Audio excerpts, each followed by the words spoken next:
A 75-year-old man with severe back pain has been taking NSAIDs for the past 8 months to help with this pain.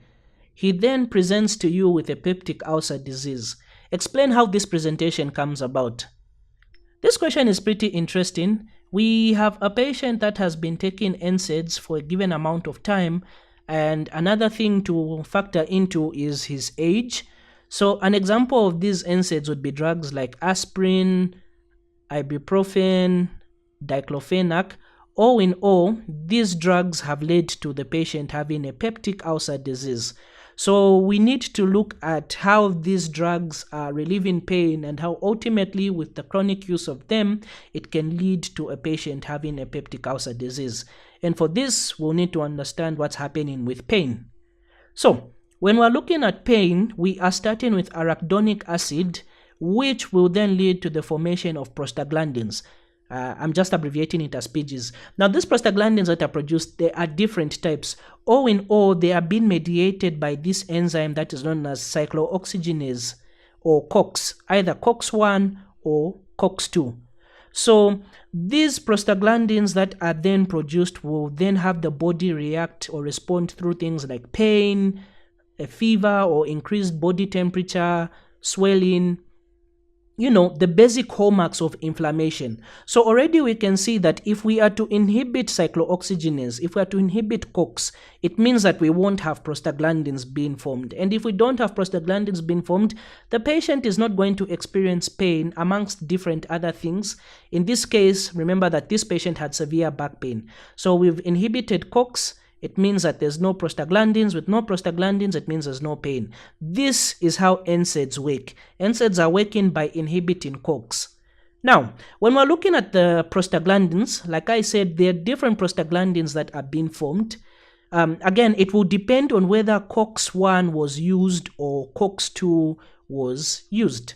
So when we're thinking about COX-2, ultimately, just kind of think of the hallmarks of inflammation. So things like pain, redness, swelling, and so forth and so on.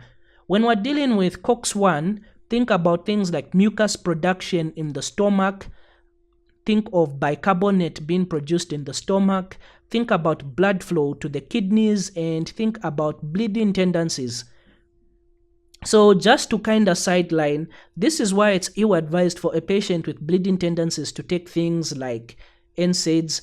And this is why chronic use of NSAIDs can lead to renal dysfunction. Also, it's the same reason why patients with myocardial infarctions or acute coronary syndromes will be placed on aspirin, because it will help in terms of platelet aggregation.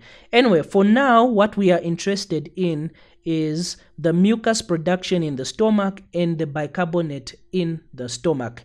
So, looking at the stomach, let's just draw a quick stomach. The stomach has got hydrochloric acid, and this hydrochloric acid, like the name says, it's acidic. Go figure. So this hydrochloric acid is strong enough to erode or to cause an ulcer towards the lining of the stomach. It's that acidic.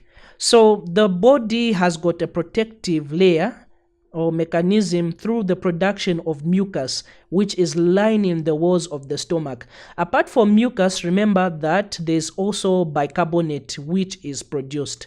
So starting with the bicarbonate, remember the stomach is acidic and bicarbonate is basic, and whenever we have an acid plus a base, we get some sort of state of neutralization. So we have the mucus and we have the bicarbonate, which are trying to prevent hydrochloric acid from eroding the lining of the stomach. But remember that this mucus and this bicarbonate that is being produced is being mediated by what? Prostaglandins. And with NSAIDs, we are blocking the production of prostaglandins. So if we are blocking the production of prostaglandins, it means we are reducing the amount of mucus that's being produced to line the walls of the stomach, and we are reducing the amount of bicarbonate which is being produced again in the stomach. So think of it like a seesaw. Again, I always like to think of things like a seesaw. we've got hydrochloric acid on one end, and we've got the mucus plus the bicarbonate on another end. So let's just say that the hydrochloric acid is exerting 5 newtons and the bicarbonate plus the mucus is also exerting another 5 newtons. And as long as this is equally balanced, perfect like all things should be, again shout out to Thanos, we will not see the hydrochloric acid going to erode or going to ulcerate the walls of the stomach, the lining, because we have the bicarbonate and we have the mucus. Now, in conditions like Zollinger-Ellison syndrome, where we are increasing the amount of hydrochloric acid, this mucus and the bicarb might not be sufficient. And similarly, in this case, we have a patient, one who's old, and two who has some chronic use of NSAIDs. And like we said, NSAIDs will block COX. COX is important for prostaglandins, and the prostaglandins will be important for the mucus and the bicarb.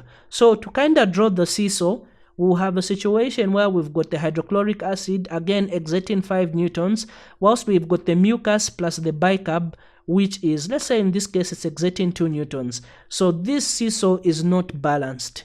This means that if we were to look at the stomach, we would have a situation where the amount of hydrochloric acid we have is easily hitting the lining, the walls of the stomach, and this is what's going to lead to erosion or a peptic ulcer disease. Alright, thank you for watching this video. Peace.